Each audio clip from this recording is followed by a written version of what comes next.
Christians, if you can do it with your husband, you can do it with anybody. So we thought we'd just share some of those skills that we have that are useful when you live in community.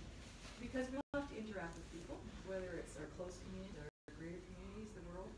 And if we can have, better relations, we all feel better and the world's better for us.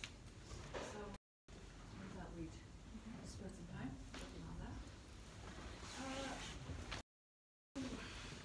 Recently read this very interesting quote, and Srila Partha said that Krishna has given every living entity an extraordinary ability. So it's hard for each one of us to think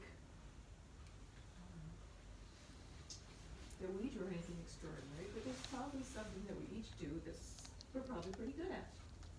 So for an icebreaker, I thought we'd ask you to tell us one thing that you're pretty good at doing.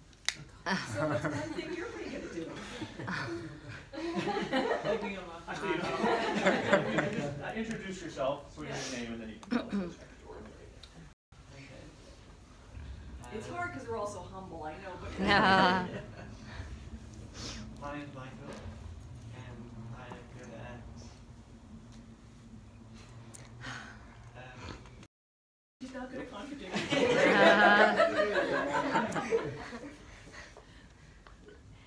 I'm good with numbers, I'd say. Hey, okay, see, something I didn't get. Hi Krishna, I'm Sandy. I have to say I'm good at, I have an knack for dancing, so different kinds of dancing. Oh, Sorry, what did you say? aqua dancing. No, dancing. Dancing, Yeah. okay. My name is Madhumar, and I think cooking, I guess. The family has very extraordinary restaurant in Singapore, Brazil. Yeah. My name is Rafael. I think I'm good in arguing. Arguing.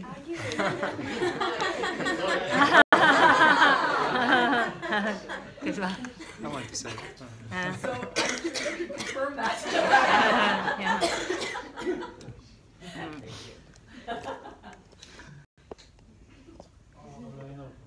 I'm here to serve. Ah, What did you say? he's good at serving. Hey. I'm Krishna Chaitanya. I'm good at nothing. We all feel that. Yeah. I'm hearing that you're very good at being humble. Maybe my work,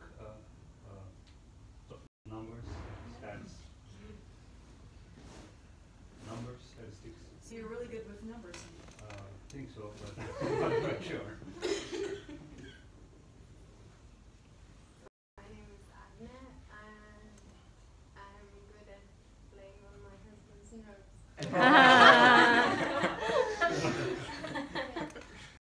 Something else. It has to be positive. Oh. You're good at this. That's difficult. You're good at everything. Maybe she. She's good at chanting. 24 hours she's immersed in. Yeah.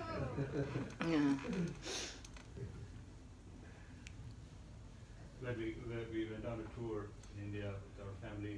Everyone were chatting on the travel. Only thing she was doing was always chanting. Okay, so you're good at fixing on chanting. Yeah, I have. Fix mine, all right. How about you, Gigi? Jeevan, good at working hard. Okay. How about you? Yoga Maya. I'm good in cakes. I like cakes. Cakes, okay. How about you? Me, I'm good in cooking, but I think I'm a bit better in making cakes as well. Cakes, okay. And your name was? Pushpa. Pushpa, okay. How about you? My name is Rina, and I like doing yoga. Yoga, okay, she's good at yoga. How about you? Amanda Vikrama. It's difficult to Because he's good in everything. Yeah. which one to pick. Not really sure what to do say. you like? I would say maybe first thing graphic design or something like that. Nice design, okay. Yeah. How about you? Name's Dishani. I'm a really good car mechanic. Pretty good. She's got a humor. Okay, I'm Branko. So you made it difficult when you said it has to be something positive. And real. I have a PhD in messing relationships up. Yeah. Okay, for the positive thing, I guess I learn quickly. Learn quickly. How about you? Hare Krishna. My name is Sanjay. Well, I don't know. I think I'm a little good in serving as well as marketing. Marketing, okay. How about you? Hare Krishna. Partha. I think I'm good in cooking and serving. Cooking. Hare Krishna, I'm Vishali. First, I love to serve, but I'm pretty passionate about the creative works and writing. That's what I love. Sorry, what did you say? Writing, creative works and Oh, writing. really? That's good. Manu's marking me down. Like, Yes, okay. How about you, Manu? Hello, I'm not I bad. feel introverted. And in fact, I'm so introverted, every time we're going on a trip like this, I'm kind of secret. I'm a little bit good at it, but one thing I really like to do is sew those.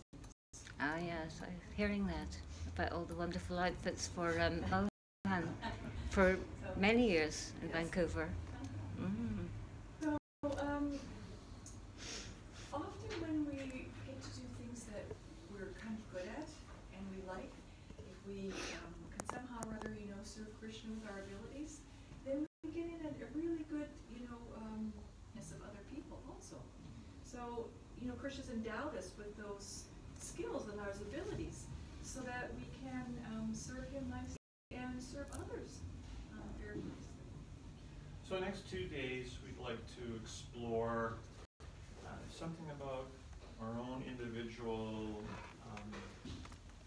and how by developing those innate qualities in us, we can better ourselves and our families and our communities. We want to explore that today and tomorrow. And we also want to explore how that's going to help us connect with Krishna. And we want to do a few little experiments in just acknowledging how sometimes we actually do tap into that higher nature within ourselves. And we're going to explore that. And we'd also like to explore, like in the Bhagavad Gita, Krishna describes how we have a higher self and a lower self. And Krishna says how the mind is the friend of the enemy. The mind is the friend of the conditioned soul, and it's also the enemy as well. So we want to explore these two sides, how we have a higher self, and sometimes there's a lower self that kind of sabotages our real creative nature. So we want to kind of explore that to help us bring out our own blossoming spirit souls for the benefit of ourselves and also our communities. And we also want to look at developing a habit whereby we can stay in that state of consciousness where we really feel that this is who I am and this is what I want to do, and have that kind of vigor to live our life like that. So, one reason we came up with the idea to do seminars, we do a lot of couples counseling.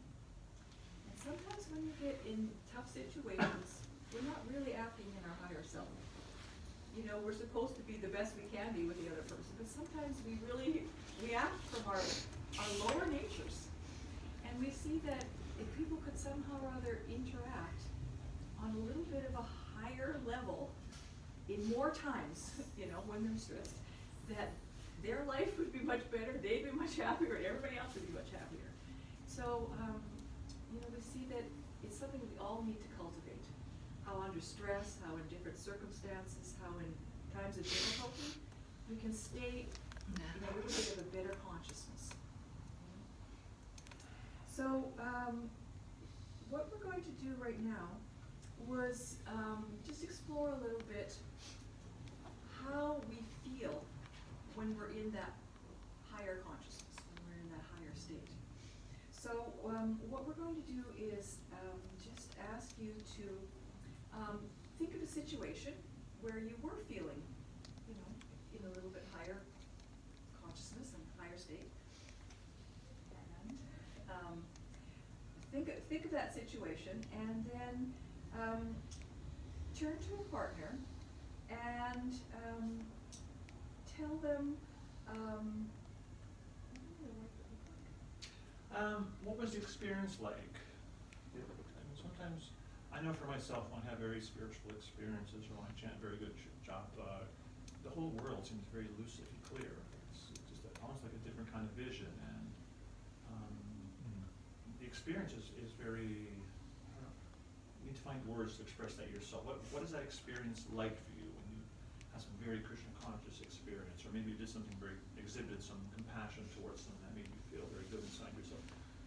What did the situation just look like visually to you, or how could you describe that experience? I mean, maybe for me, I'm kind of a visual person. Like, I don't write down a list of what I'm doing for a class, but I kind of visual. I'm a very visual person. I can see things in a different kind of way. So, how do you experience that? Is it a visual experience? Do you experience that in terms of feeling in your body, state of mind, is it, you know,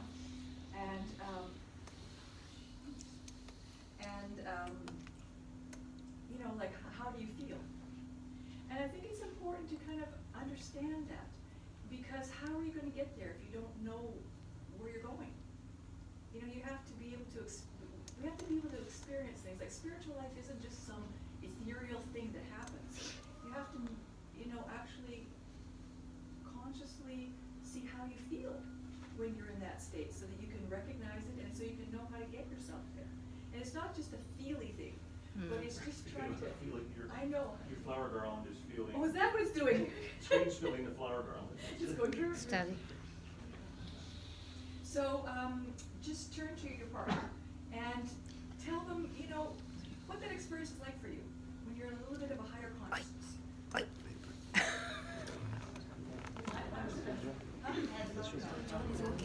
No, just somebody beside you, a friend. Oh, there's one lady back here. Oh, there's a lady back here. I've got one. No.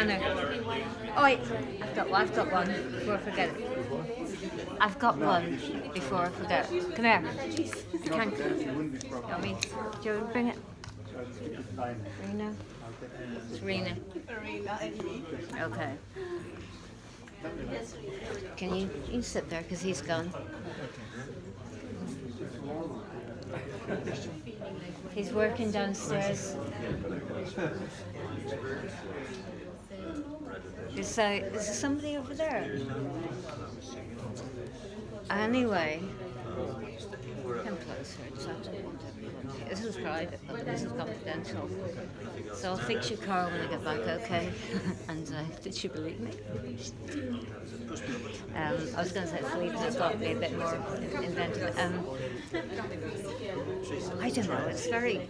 There's two aspects of it, right? It's like there's the whole generic one, you know, where. Oh, it's very hard to express this. I'll just give you one example, but I'm thinking all the time, sometimes feeling different degrees of. Why are you looking at it? Are you distracted? I'm distracted. I'm not going to repeat this, you know? Just think, do you remember when we were reading when we were in Brahmacharya? Yeah. And I said, you know, it's like. Usually we'll read something like that and think, oh, this is such a high platform. It's like, you know, it's for the birds, you know, it's like. But somehow, because I don't know why. You know, I just felt at that time. I mean, it hasn't gone away. It wasn't just, you know, still. Just thought it's not. It's actually accessible. It's you know. That's all. But there's lots of other stuff. But that's a pretty good start anyway. Huh? Yeah. But if we're asked to say it out loud, let me say, because you know, I can express it better than you can. If okay, you. Yeah. Yeah, I did. You did? Yeah, I did. My nose is very nice. Yeah, it's very later. I felt like I'm really dressed up, you know. Anyway, you got one. You got one? Have you got one? Yeah, I have one actually. It's interesting. It was only, again, it was very, Care about your body. it was only very instantaneous. I think it was also when it was Is this what we're talking about though? Yeah, yeah, Are we talking about glimpses of immortality? You know, which actually felt like when you felt that you reached a higher kind of consciousness. is it just, are we talking about brief flashes, or are we talking about something being situated? Because we're talking about different things. Are you talking about, you know, if you've been situated properly and you're engaged properly, you feel, so that's a whole different thing. Anyway. Yeah, well, I think so. I didn't know that about Partha. I didn't know that Partha. I can relate to that. I'd love to make announcements, but you know, it's like you ask me to give a talk and be like, go ahead. Yeah, well, the thing that I find is, especially when Oh my God, is this picking up everything? probably is. Amanda? Just take shower, do my order. You're not really speaking. And I just so happy. I'm so happy to see you. Just get up early in the morning.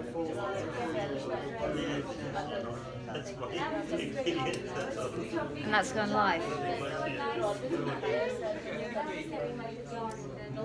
Well, that's embarrassing. Amanda? Amanda? Is that picking up everything?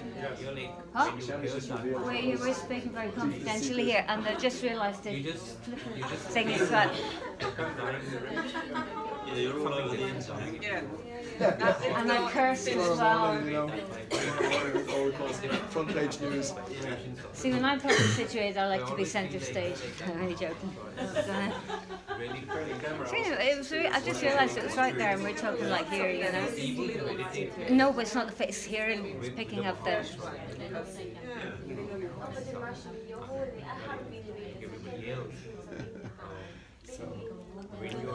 I think I'll just read just what I was going to say.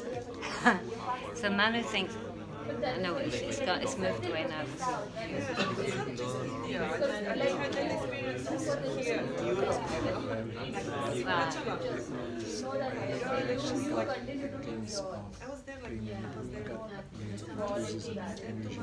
Actually to deal with the situation. What's coming up with the present.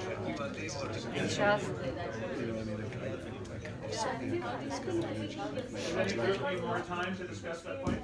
Yeah, I've been talking over him for 5 minutes. So, sorry. So okay, need a little bit more time. Yeah. Okay, 1 more minute. All right.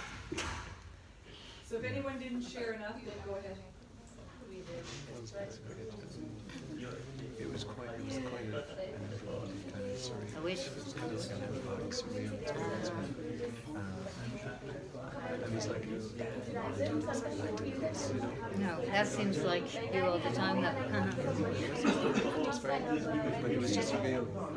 You know, when you can suddenly grasp the whole situation. Sorry. You know, I was realising as well, in the middle of all that, you know, when we were reading, you know, I feel it's like in the middle. It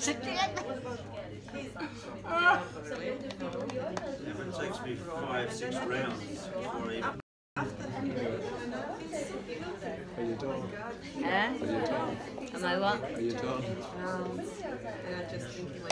Well, when he first started talking, I was thinking about something else about being properly situated. And one thing I thought that I'm good at, but it's hard to express, is that I pick things up, you know.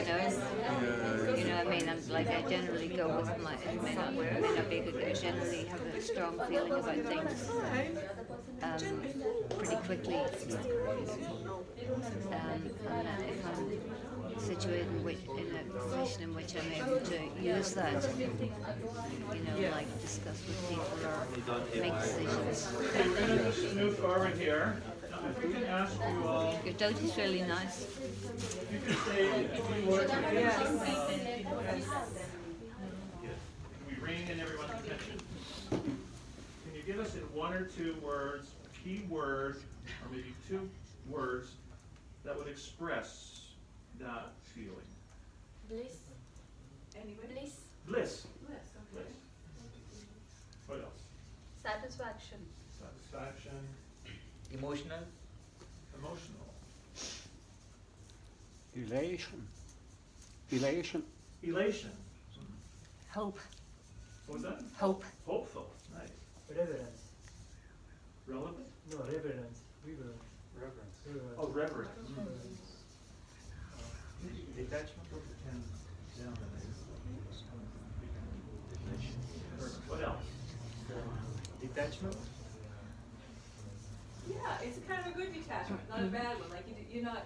That. Detachment. Amanda. Yeah. Oh, something over here. Sad. It's not sad. No. That is also emotion. Right, but right. Peace. Peace, yeah. Peace. That's a big one, isn't it? Inspiration. Mm-hmm.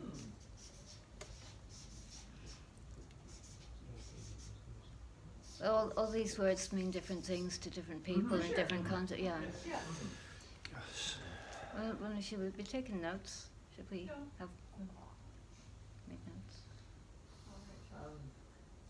Like for me, the experience is hard to explain. It's very, for me, it's like very lucid. It's visual. Kind of, I experience those things somehow through my eyes. It's very hard to explain, but lucid.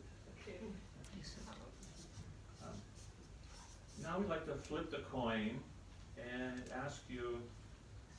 I'm sure I've definitely experienced it, and you may have experienced sometimes, or maybe you act from your lower self, and you don't have to share what the situation was.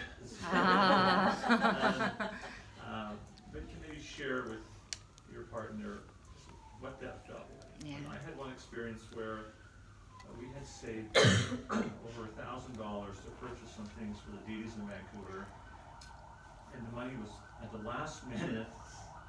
The night before I was going to buy the plane ticket to go to this place, buy all the stuff for the Devis, I found out the money was misappropriated.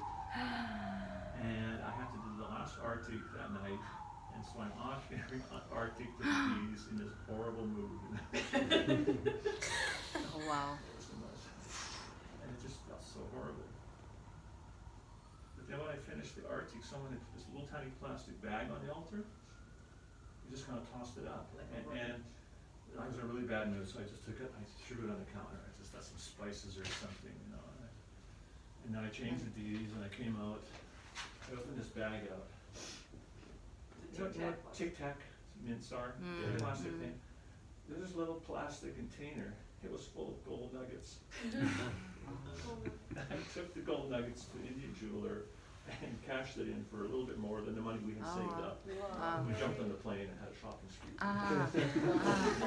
But I was definitely in my lower mode when I saw it. Yeah.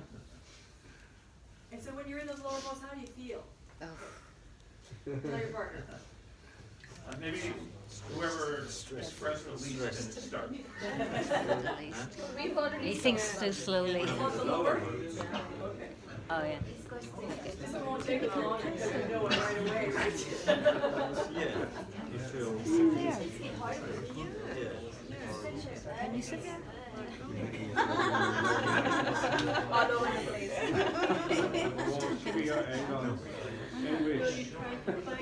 Questions free. Yeah. Okay, we'll talk about this. I can't sit down, otherwise I would. The chair is right up in the cushion now, you know. Because again, when we're away, you know, it's all this doesn't ready.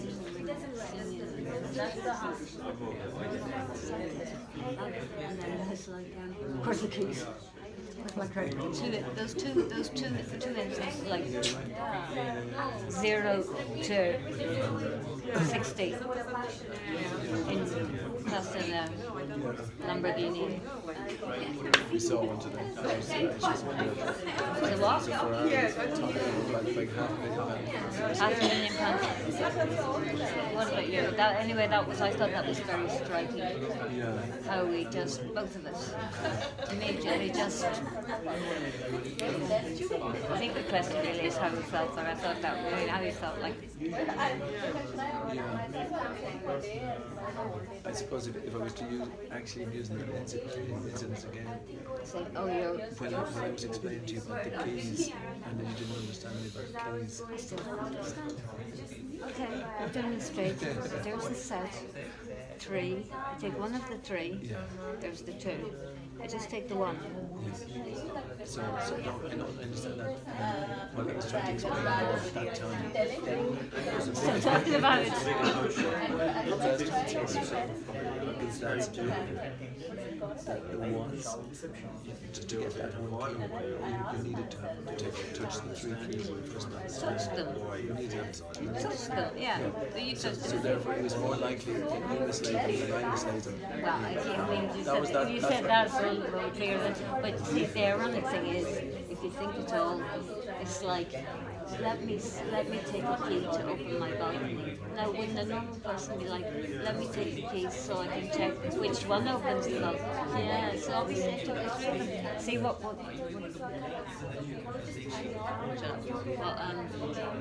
I find a bit stupid is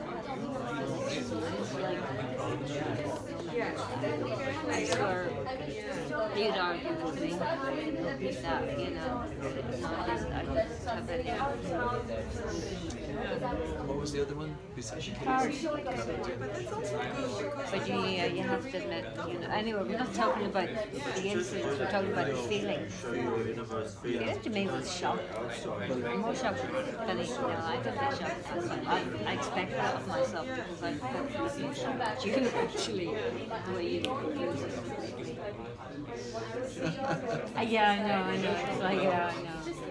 So it's like, yeah, praising myself. I expect it, you know.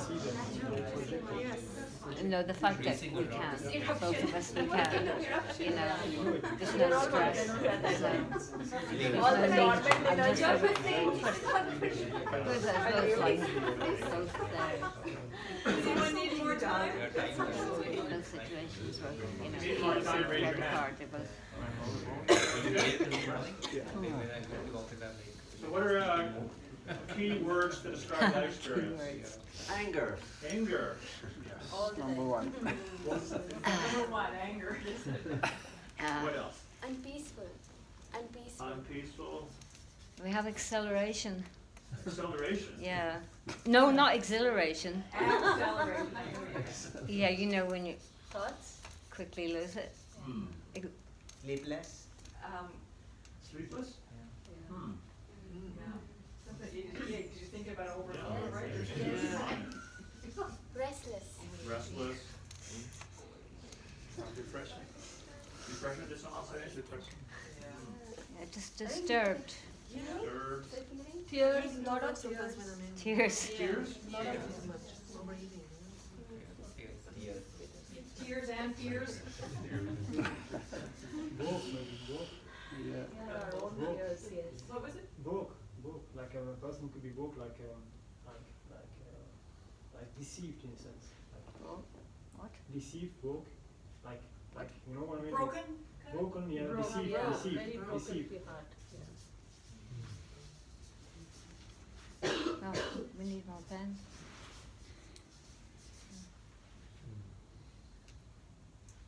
Sometimes this is called escalated, right? Oh, that's what did I say? Accelerate. Yeah, yeah. No, Escalate. I didn't really mean it, escalate. I meant because it happens quickly. Oh, I see. So you know, Yeah. it doesn't. Yeah, it's kind of like a little bit of You're saying you just respond. zero. Yeah, I mean the situation can go from 0 to 60, like we said, like Ferrari. You know. Sometimes it escalates. Escalate. I kind of meant quickly. Anyway. Either way, both of them. It's the car mechanic in me. Yeah. Okay. So here we have two worlds. One's blissful, satisfied, nice emotions, elations, hope, reverence, detachment, peace, inspiration, and lucid. That's one world. The other is filled with anger, unpeaceful, acceleration, sleepless, restless, depression, disturbed, tears, fears, deceit, feel broken. Escalated. So here's two worlds. Which world do we want to live in? The higher. The higher. And which one is the real us? We're the line down the middle. That's where we are. Who are we really? We're really the blissful. We're really souls. Yeah. And spirit souls have, pure spirit souls have these qualities. And so the question is, like, you know, I'll admit, like, I'm in the middle here somewhere. But do we have a choice? Yes. We have a choice. Yes. We have that choice. You know, we have a conscious choice. There's a nice understanding of how there's a stimulus and there's a response. Like if you have a kitten, and you take a piece of string and tie a little ribbon on it and pull it, the kitten will immediately jump on it. Just chase it. Every single cat will do that. So animals, they just respond automatically. The human form of life, we've been gifted with a higher intelligence. And with that higher intelligence, when there's a stimulus, we actually have a minute, although it might be very minute, we have a little space between the stimulus and the time that we respond, where we can actually make a conscious choice of how we're going to respond. And my experience is, in my conditional life, if there's some stimulus, I don't think I just immediately respond in some way that's actually not very constructive, it's detrimental, it creates so many problems, simply because I didn't take the time to stop and think. But when that stimulus happens, if I take that time to think, okay, what can I do that's going to be pleasing to Krishna? What can I do that's a little more in the mode of goodness? How can I exhibit more compassion in this situation? And then I can make that choice to respond in a way that's going to create this kind of atmosphere. So that's something that's very difficult, and that's actually what the human form of life is meant for, is developing that ability to make that distinction of, as Krishna says in the Bhagavad Gita, one should know what is right and what is wrong according to the Shastra, and in such a way one can act so he can gradually be elevated. So we know no meeting, no intoxication, no illicit sex, no gambling. We understand some very basic things, but he described how one should mold his life in such a way that he can be Krishna conscious always, 24 hours a day. So actually almost every moment, there's some situation and we're actually responding in different ways. And in those situations, we actually have a choice of where our consciousness is going to go. It can either be very negative and create very detrimental effects, or it can be positive and create a very uplifting effect. Or sometimes we can just kind of drift around in the middle, and maybe it's benign, that it's not really super elated and it's not super depressive and detrimental. But the more we can become actually conscious of our responsibility to understand the philosophy of Krishna consciousness and learn how to not just memorize it, but to actually live and breathe it. And living and breathing means being able to, in every situation, just try to learn how to understand, to respond to all situations in a way that will create this higher state of consciousness and nurture not only in ourselves, but in those around us. So Krishna consciousness is actually a practice. Sadhana yoga, sadhana bhakti means devotional service in practice. And that practice is controlling the mind. Srila Prabhupada, he said once, in all forms of yoga, mind control is necessary, even bhakti yoga. You have to learn to control the mind.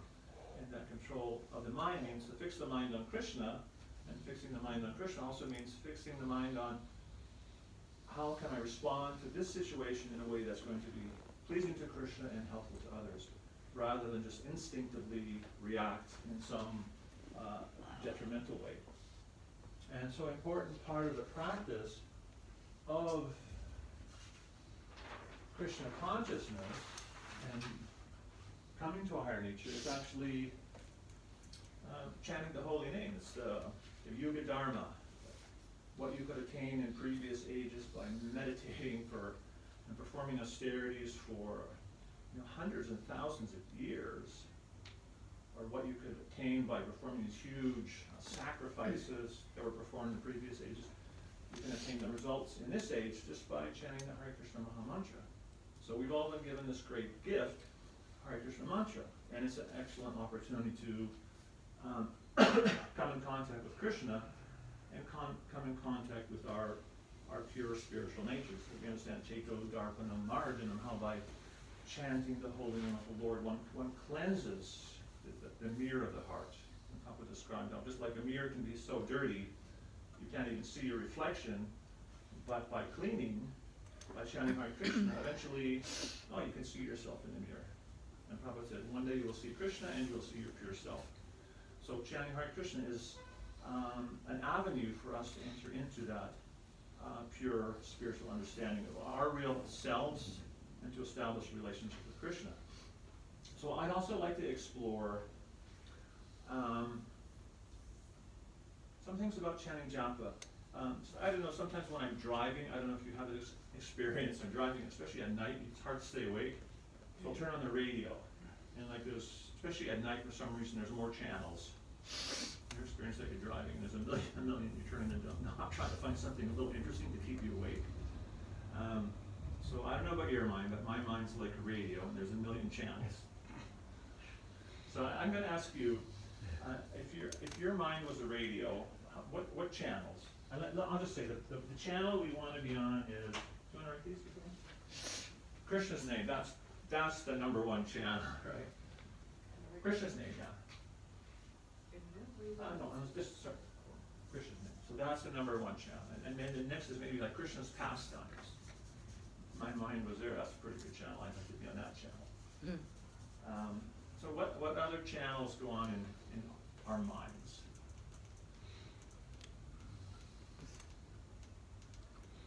Shocking channel. Shocking channel. Yeah, what do I have to go by today? Yeah. What else? Family. I'm going one and a half cook. Family. Family channel. Work channels. Work channel. Prajalpa channel. Prajalpa channel. Prajapa channel. Future channel. Sorry. Future? The future channel. Like Future what will channel. happen in the What do I have to do tomorrow? Money channel. Worry. Money channel. Worry channel. Worry channel. Solar Yeah. worry channel. health channel. Health channel. Eating channel. I was just thinking. I'm Hungry channel. Men generally have that channel. Relatives channel. Relatives? Yeah. Any other ones? Spaced out channel. Yeah, Yeah. no thinking at all. It's the like static. Static. Fitness, Yeah, I feel like what I want to do today, what I don't want to do today, what I have to do today. People are irritating me. So many things. So, so when you're on the Krishna channel, what does that feel like? Just throw it out. Just hang on and just shout it. What does it feel like? When you're Freedom, actually freedom from anxiety. freedom from anxiety. No anxiety. Okay. What else does the Christian channel feel like? Joy. Joy. Yeah, victory. Joy. All those things from back here. Yeah. Peaceful. Yeah. Mm-hmm. Yeah, that's the same channel. And when you're in the other channels, what does it feel like? Anxiety. Anxiety. Mm-hmm. Stress. Yeah. And sometimes we can be, it's quite amazing. You can sort of be on the Christian channel, chanting your japa, and all these channels. Oh, background channel. Multi-track. It's like interference. Yes. I mean, one channel might be driving the car, and you can be chanting when you're driving the car, and you definitely want to be on the driving car channel if you're driving the car. So that should probably be number one. You can chant and drive the car. That's cool. But if we just have time dedicated to chanting japa, We actually want to be in that Krishna channel. Someone said family. That's a great challenge, especially for mothers. You know, mothers have kids, got to feed the kids, and that's a really important service. You can't neglect that channel. We unfortunately know one Mataji. She had this idea that it was so important to chant japa that she would set aside 2 hours or whatever to chant japa and just leave her young child in a room, and kid cried, just ignore it. That would not be pleasing to Krishna, I don't think. That would not be pleasing to Krishna. So in some situations, you can multitask, for mothers especially. Or you can take a break and come back. Yeah, yeah. So not that these other channels, not that you ignore, but the point we're trying to make that we all need to have some time to really focus in and concentrate on that Krishna channel, and to get that taste for Krishna. Because that taste, as we described in that whole list, when you're in touch with your higher self, that's why we're all here. We're looking for that higher taste, and that's why we haven't given up chanting Hare Krishna. We've been chanting Hare Krishna for what, 47 years or something. Because you get these glimpses of that taste, and you want more and more of that.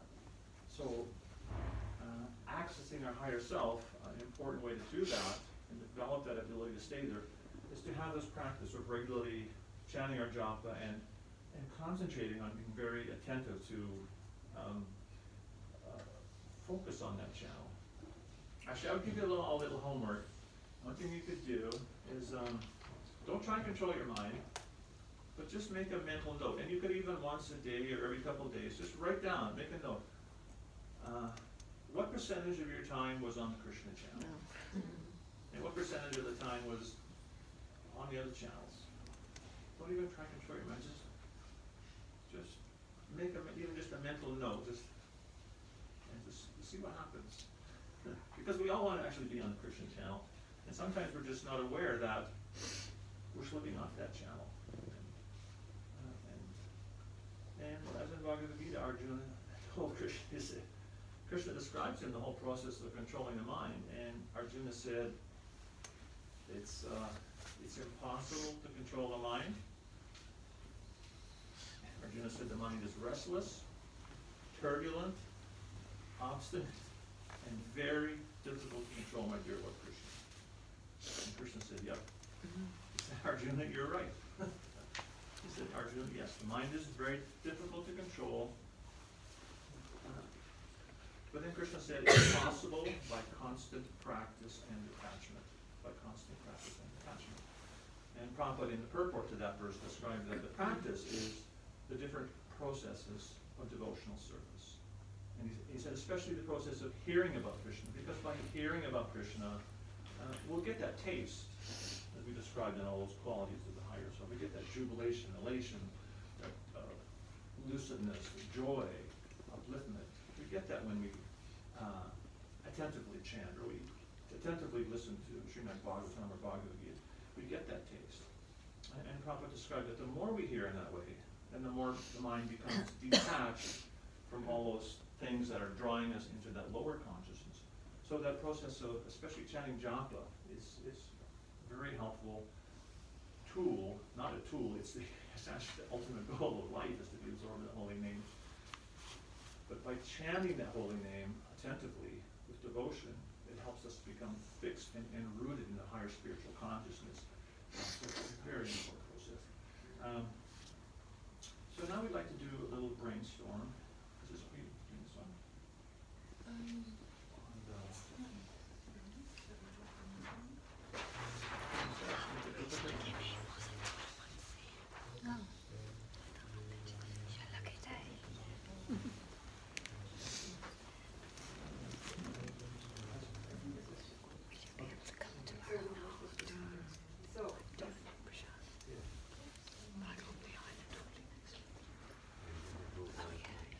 So the question is, why is it so difficult to stay in that higher state?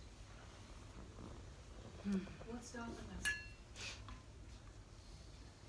Material desires. world. Material world? Yeah. Yeah. Material desires. It's a material world.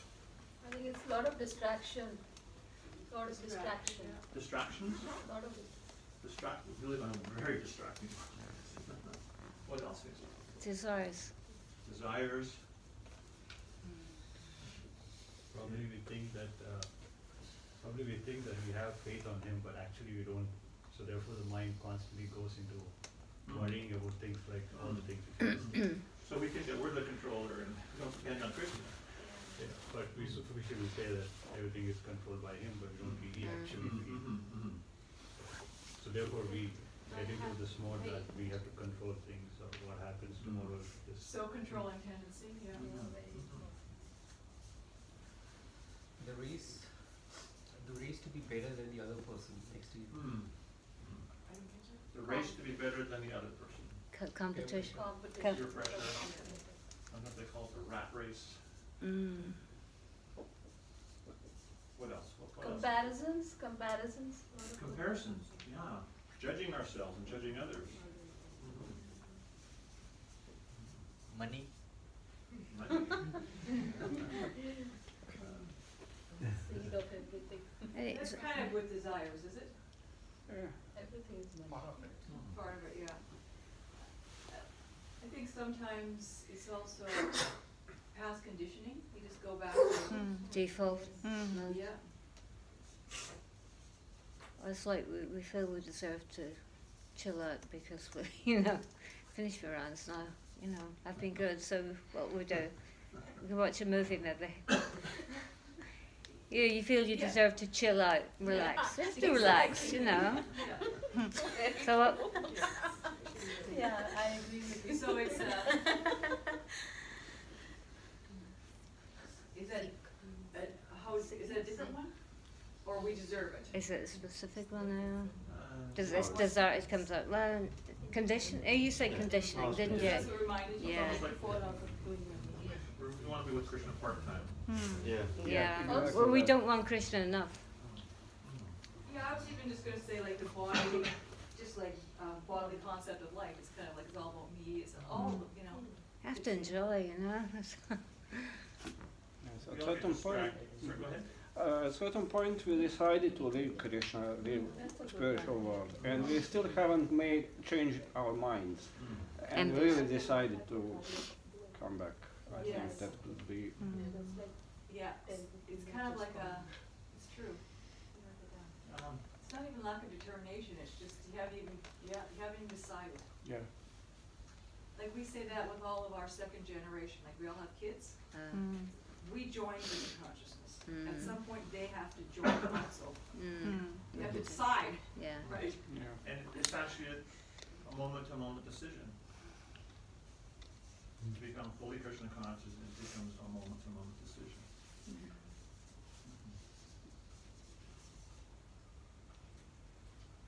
Any others? But do we leave a choice when we say our second generation has to follow? So where does the element of choice comes in? They're going to choose. Yeah. There was one young Guru Kuli in Canada. He left his family, left Krishna consciousness, became like a hardcore punk rocker with the hair like purple spikes on the top, and he decided just to give it up and move into Brahmacharya ashram, and became really nice, amazing devotee. And so he was sharing books at a book table, and another devotee I know was at the table and was listening to him talk to this man who was buying a book. And so the man asked this young devotee, well, when did you become a devotee? And so the other devotee just assumed he's going to say, oh, my parents were devotees. Yeah, born into the movement. And he was surprised. This devotee was a Guru who grew up in ISKCON. He said, well, I was on the street one day and a devotee sold me a book and I read it. That's when he decided. He consciously made a choice. So that's important. We have to make that conscious choice in our lives to turn towards Krishna. Any others? Fences, right? When you make fences, then you get in a certain state of mind, and then you tend to respond from your lower self. Yeah. And we can actually be blocked from approaching Krishna. We become offensive in our natures.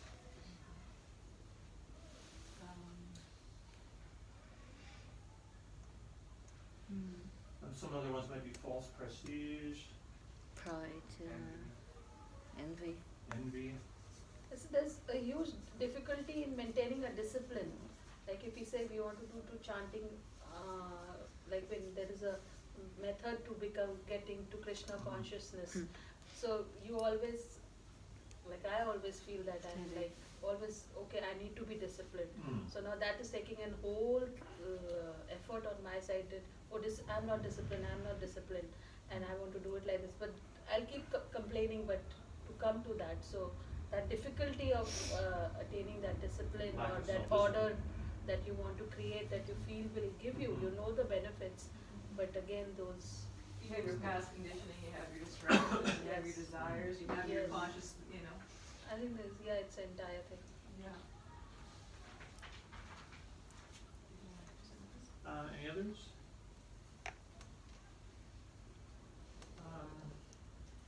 I think another one is familiarity.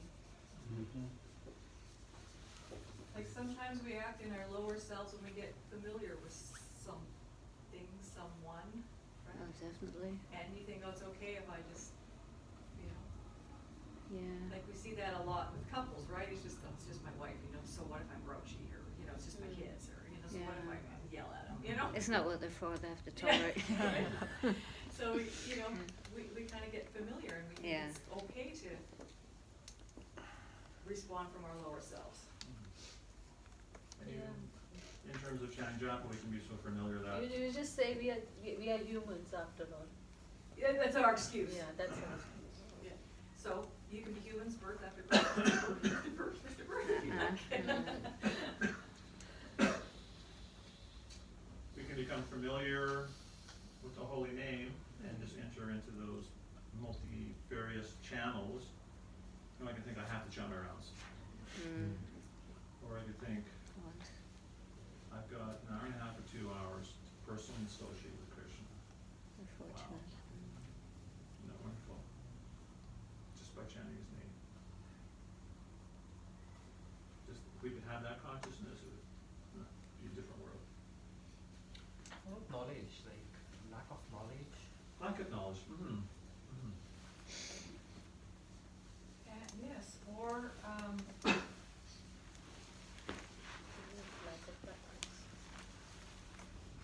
lack of knowledge, or misapplication of knowledge.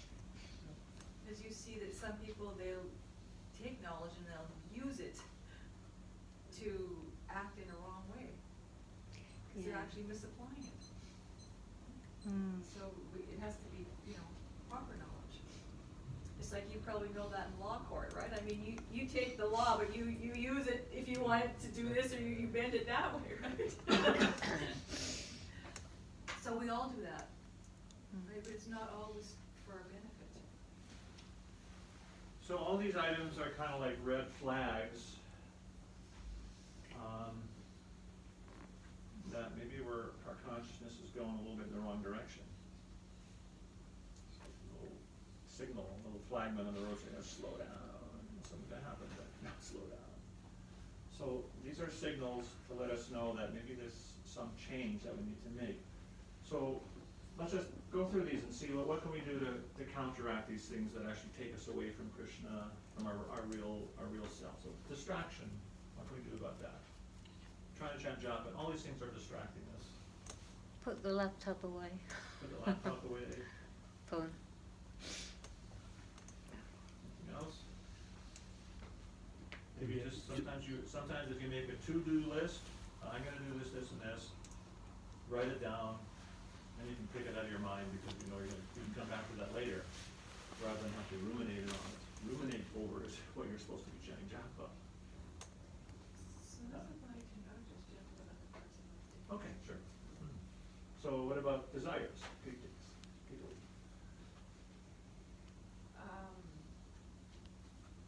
do you want to, what's your question?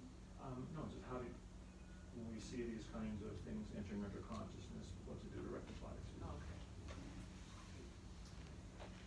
So we have so many desires, how are we going to rectify those? That's a tough one.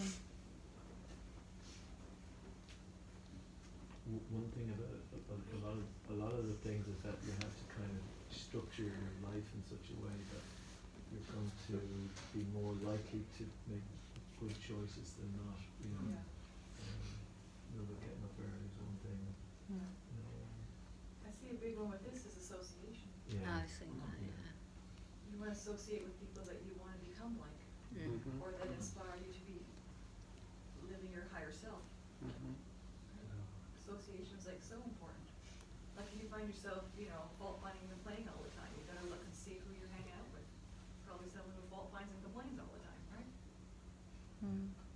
So a lot of it is, you know, association. Right. What about the controlling tendency? An illusion. It's an illusion, boy, you know? Because it's connected to past conditioning and material world and the bodily concept of life. You know, we want it our way. Like most of the time when you're getting angry, it's because something didn't go your way, isn't it? And you don't even feel like you're a super controlling person, but we just have these expectations that it's supposed to go the way I expected. And as soon as things don't, then you get a little bit angry, you try to control it to get it like you expected it, right? So yes, always very likely amongst the couples. Because you just, you know, you're one way and you think things are going to go another way. And another person's a different person. And they had expectations the other way. And I think one of the big things we have to learn Communication. with dealing with other people is that we're not always right. Our way isn't only the right way. There's different ways to do it, and you have to negotiate which way you're going to do it. Because just because it's not your way doesn't mean it's wrong. We automatically assume if something's not the way we want it, it's wrong. The other way is not correct. But you have to reframe it that it's different. You know, and how are we going to negotiate? You know, how something's going to be done instead of trying to control the way it has to be done. There's some very interesting research has been done over a period of 40 years on marriage relationships. And this one institution found, called the Gottman Institute, after 40 years of research, they discovered that couples can be happily married, very long-term relationships, long-term marriages, and have up to 69% of different challenges they have in the relationship, that there's no real black and white solution. You know, I like to go to the airport really early. She likes to leave last minute. We have a lot of differences. But the Gottman Institute, they found that couples, they can be happy because they learn to respect the differences and just to have ongoing negotiation, you know, how they're going to manage those differences. They can be happy. Whereas some couples, they have differences, and the differences become like a wedge. And like at Sarnagati, sometimes for firewood, they have these huge blocks of wood, like maybe 2 feet wide, 1.5 feet thick. And you put a wedge in, you tap on it, and it can split the log in two. You just keep tapping. So in our personal relationships, in marriage, even in community, if we don't learn to respect those differences and honor them and manage them properly, they can actually drive us apart. And so it's important to learn how to manage differences. And another point just came to my mind when talking about how difficult it actually is because of our conditioning to overcome these things.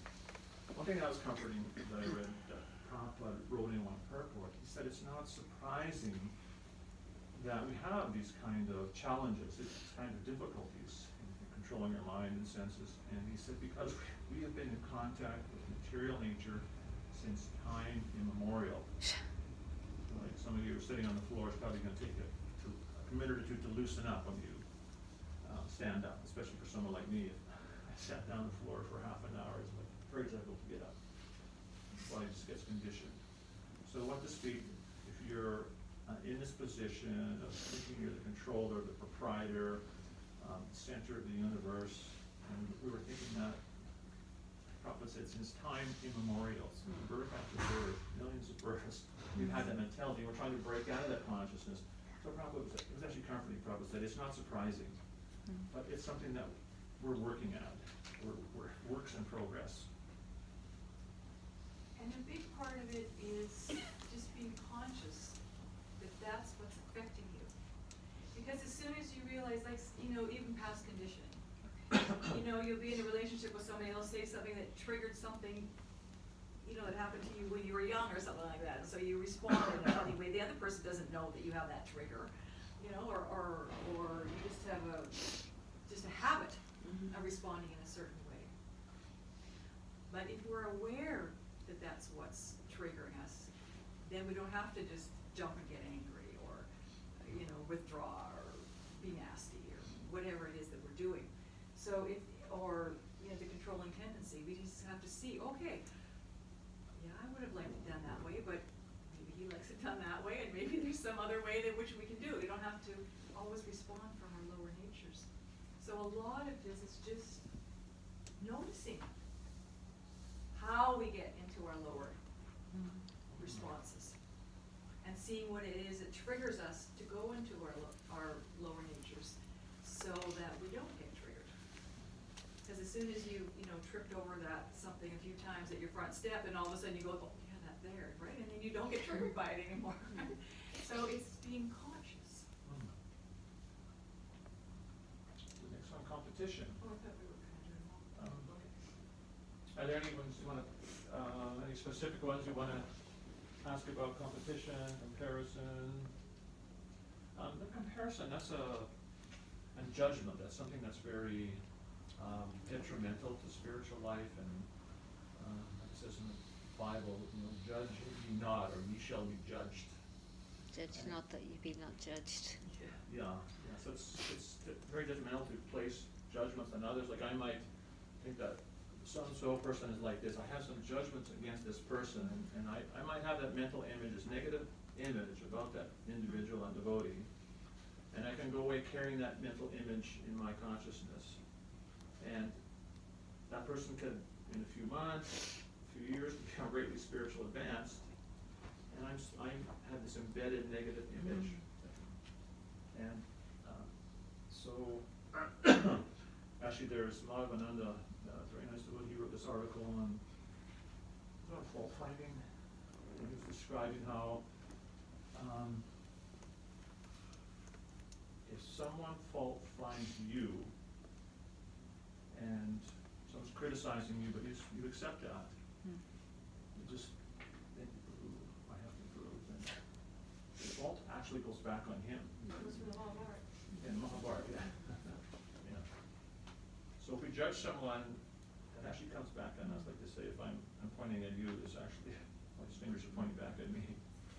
So that's something that's very detrimental to developing higher consciousness. That's something else from that. Okay, so now we just want to explore, so we're looking at the importance of being in higher consciousness and appreciating the difference between Krishna consciousness and out of Krishna consciousness. So we're going to ask you to maybe break into little groups and come up with some ideas. How can we stay in this state of Krishna consciousness, a higher consciousness? How can we keep out of our lower selves? And let's brainstorm some ideas for a few minutes. We can break into little groups of groups of 4, brainstorm some ideas how we can elevate ourselves by our minds and Are you coming? Oh, we've only got 2. Oh well. That's okay. Do you want to move over here? Yeah. Just for a bit, because it's cold, isn't it?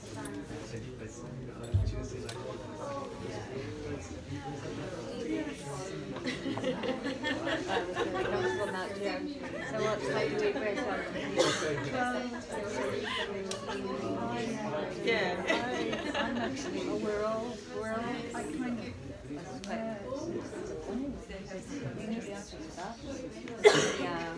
Yeah.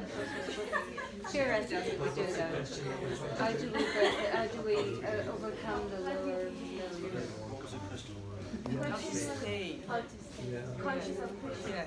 All the time. but for me, I can relate to this because It's kind of something that I'm conscious of.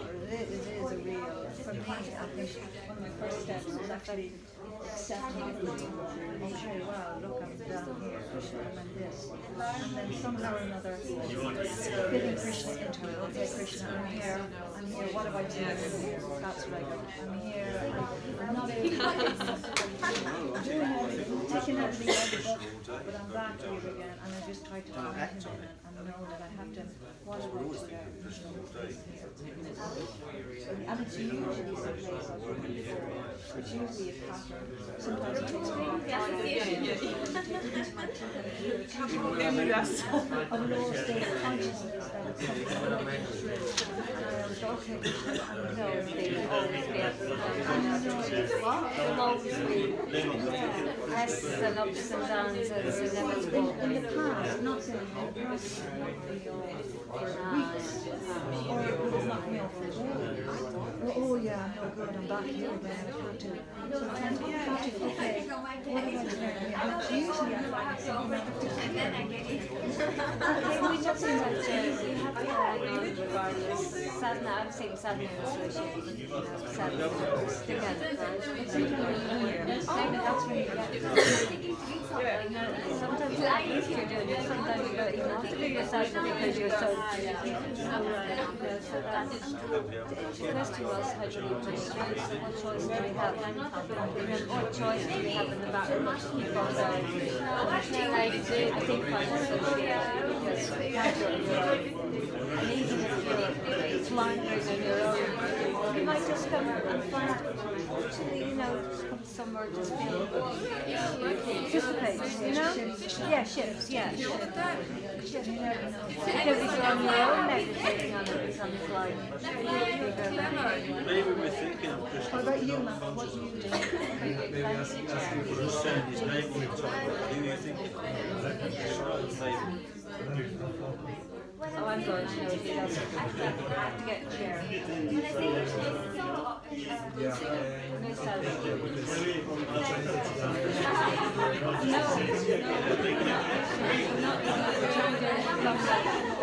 We're not even.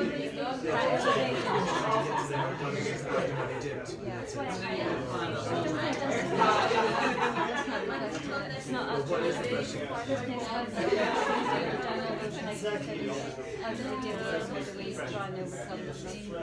So talking about the same thing. No, but it's not a specific low or specific. Depends when you work as well. You work in a job, Krishna in your job. Yeah. It's different when you're working here because you see No, it's not specific. General. I would say that personification of Krishna. Sorry, so what we were talking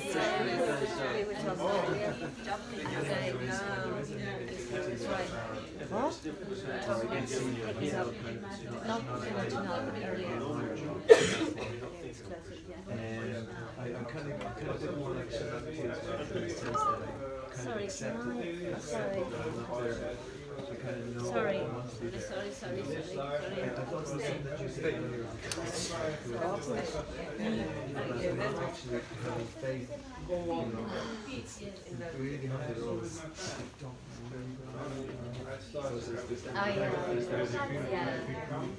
Wherever you are, It's like this. That's a given, and then people just go on immaterial consciousness. It's like that. Yeah. It forces us to work in our day because we can't actually I was thinking like 4 or 5. you can't act out of this. This is real. Yeah. So we know how deep it is and That's true. Sarah does,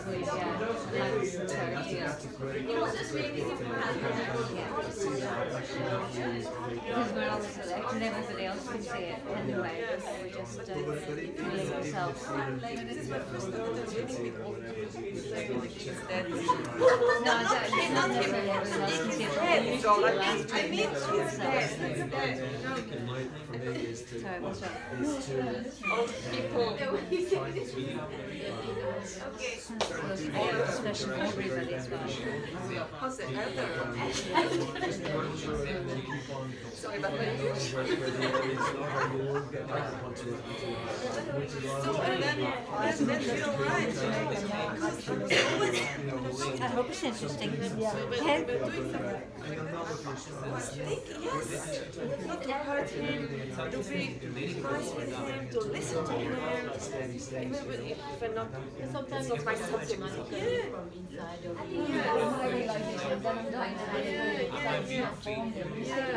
Something that pulls me out at one time, I think, oh, if I do that, it'll pull me out of it again. I go and do it, and it doesn't. And it's not formal because it's all, there's always, we have to wait for the person. So it's not that I can, oh, I'm sussed it out now. No, there's no sussing, there's no sussing.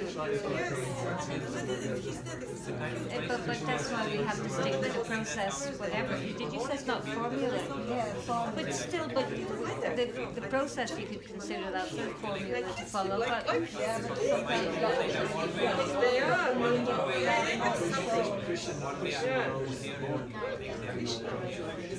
but we still have to carry out regardless anyway, because what choice do we have, whether we're down in the absolute depths of despair, or whether we're flying high on the holy name, we still have to plow on. Taste or no taste, you know, association or no association. Because otherwise you just wallow, you know. No, I did plenty of wallowing anyway. Yeah, she's Krishna Chaitanya. Krishna Chaitanya. Shani. I know. And they give us, yes, and they give you back them. That is what they give you back. It's hard to hear. It's going to be hard to hear you. I think it's pretty simple. Everything She will be able to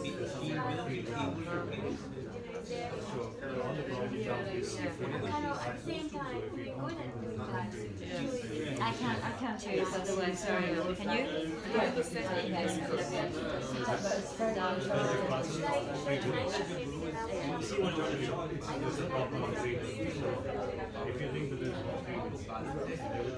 Just you mean you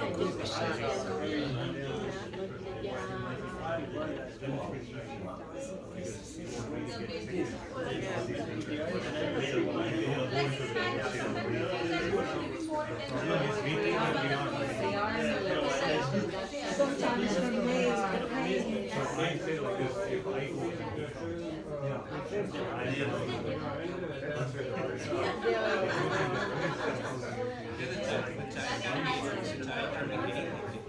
Therefore, you just anger or something and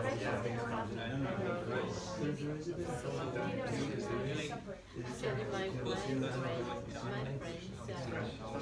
child. This is an open.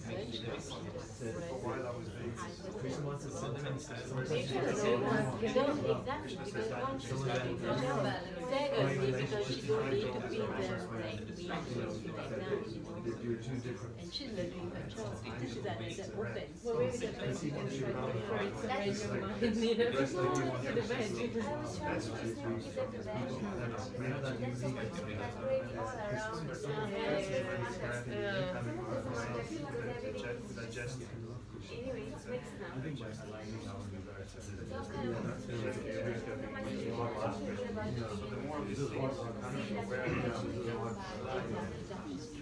Swimming lately? Yeah, I just been had it. I got that from Belgium. Oh, right, yeah, it's turned up so much.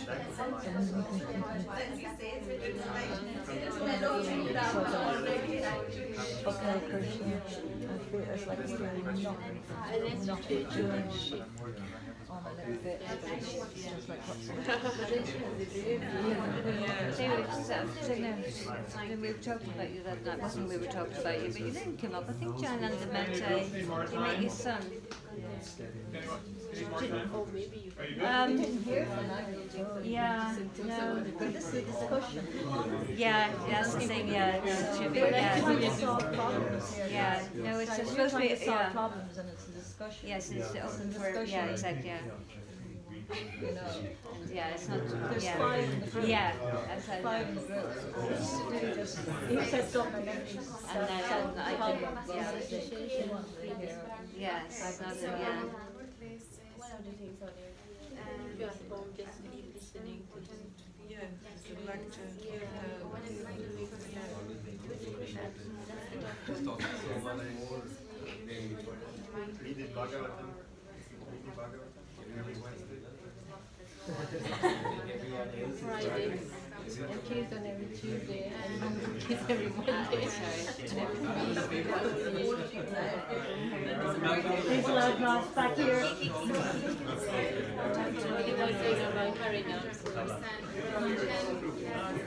You take the pen or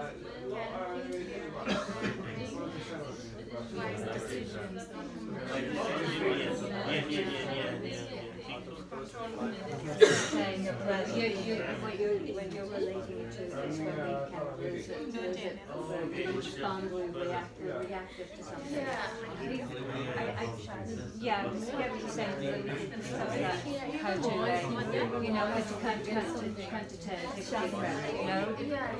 I think, I thought maybe, yeah, to get something, just that, not just, but I thought maybe that specific instances, I think maybe we were talking about overall, you know, it's in our life, not just at the moment of being tested, we're all being tested. You know, overall, how to always to write to consciousness generally, not just in light of trials and all like that. You know what I mean? What you said was very specific, I think. Does anyone follow? Sorry. You know, forget. I can't hear many speak. Just to maybe clarify. I was listening to what I said, that's what I was trying to do. I was actually gone.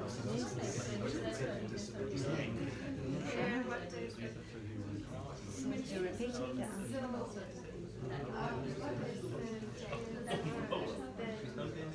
It's very important to be 100% in a moment. I think we're not gonna wrap it up because this is a discussion you should have ongoing. Your whole lives is how to advance in Krishna consciousness, how to improve your relationships and your families and your communities. It really needs to be like an ongoing discussion. So we're gonna ask you for some advice. How can we get to that state of higher consciousness or Krishna consciousness, and how can we stay there? What's some advice you can give? Okay, we'll ask one group at a time for one point. Controlling ourselves. Could you pass me that bottle, please, my dear? Controlling the That's the main factor. Thank you. So you're talking about like anger also? Yeah, like Okay. I think we should reach a stage where we should know that nothing lasts forever. Everything is like for a short term, so then I think there won't be much. for instance, like forgiveness. Yeah. So you're saying, you're adding on to hers? Yes. So you're saying if you just realize, oh, it's just temporary, you don't have to get so heated about it. Is that You're what a you're saying? tenant on this earth. And what? You're a tenant, you're not a permanent resident. Yeah, Right. permanent. You're just a tenant over here and you're going to leave. This is not a permanent place where you have to build something for yourself. And There's a really nice, there's this problem was, somebody was saying how other devotees were quite irritating, you know? And Prabhupada said, he said, it's just like when you're on a boat, you can't expect that everybody is gonna be of the same caliber. So everybody in your association, they're not all the same place. He says, but you're on the boat. And you have to stay on the boat with all these people until you get to Jump the other. ship. In the conversation, Prabhupada was actually referring to ISKCON. He said, don't expect everyone to be a first-class man. And then he gave this example of the boat. And I was reading and I was thinking, yeah, I'm probably not a first-class man either. And people are probably thinking that. And I was like, we're all trying to become first-class men in Christian But we conscience. realize we're just on the boat and we're traveling to someplace higher, and so what if this person's here? Push them overboard. You know, we're going to a higher place, like you say. It's just like a temporary situation, and we have to learn what we have to learn, and we're going through it. And we don't have a choice, do we? You know, you know what I mean? And so, like, you know, get over it. Yeah, it's just. That's a very good point about controlling the senses, controlling anger, and forgiveness. And Krishnadas Kaviraj, towards the end of Chaitanya Charitamrita, he gives this list of ecstatic symptoms of love of God in the preliminary stage, and the first symptom is forgiveness. Because in reality, you can think about it, forgiveness means that I see everything as Krishna's mercy.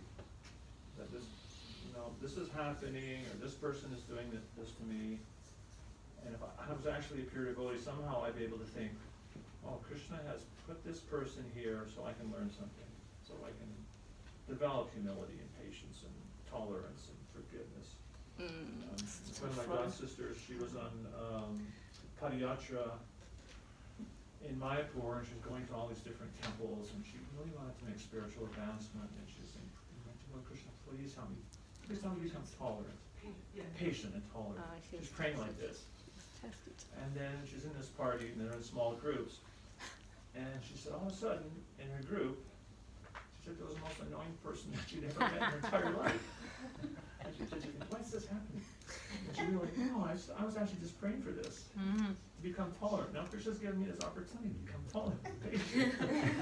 So, how that ability to advance may not come in the way we think it's going to come. We're thinking Krishna's just going to turn a switch or something, and I'm going to become a pure devotee and just automatically patient and tolerant. But it's something we have to practice. And if we actually practice, we understand Bhagavad Gita. Krishna said, Yeyatamam prapajante. As they surrender to me, I reward them accordingly. So when those circumstances come where we need to be forgiving and patient and tolerant, if we can at least try to make the effort, and then Krishna will help us. But it's not going to happen unless we make some initial effort, and we make that initial journey towards Krishna. That's a very important part of the Krishna consciousness, is journeying toward Krishna, because he's there for us. But like in a lot of societies or a lot of cultures, forgiveness is also like seen as weakness.